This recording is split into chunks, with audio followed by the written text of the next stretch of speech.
Chapter 12 of A Boy Called Bat. This chapter is called Finally.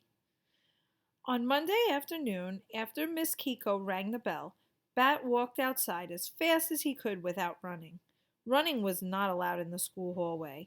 Bat couldn't wait to go home to his very own room. He couldn't wait to see the baby kit again. He had called Mom every day to ask about the kit, and she had called him each night to tell him a story before he went to sleep.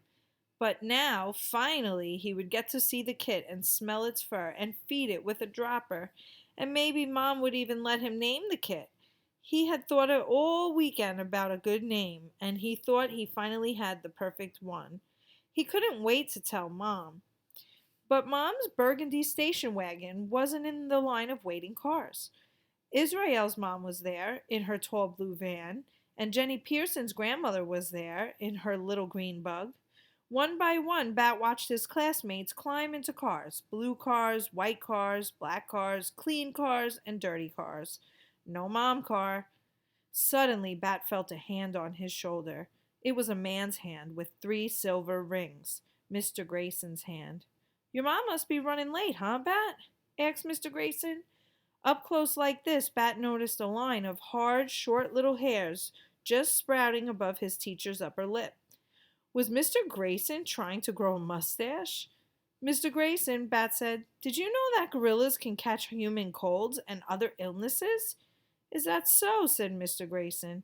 "It is," said Bat. Sometimes when Bat was nervous about something, like right now, when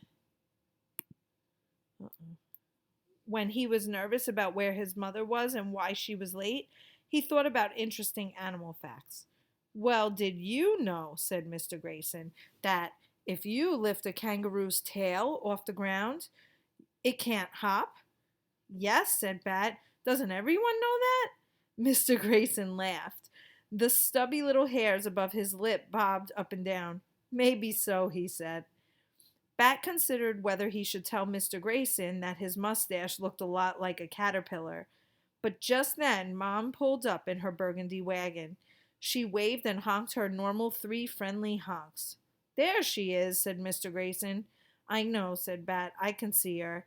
Mr. Grayson sighed and rubbed his finger along his upper lip. "Okay, Bat," he said. "Have a good afternoon." He waved at Bat's mom before walking away across the parking lot to his own car. It was a little orange coupe, usually dusty, but clean today because of the rain over the weekend.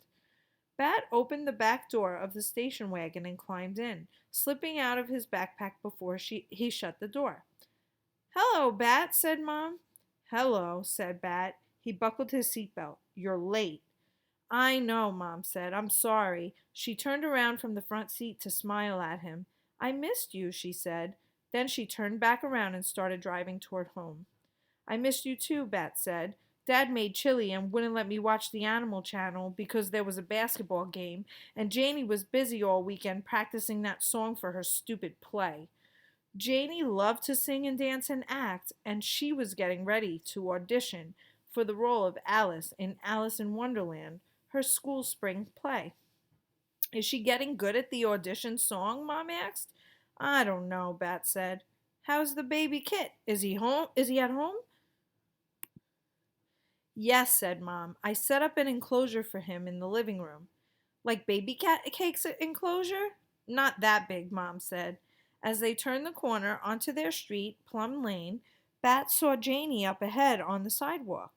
He could tell it was her by the way her dark brown ponytail swung side to side.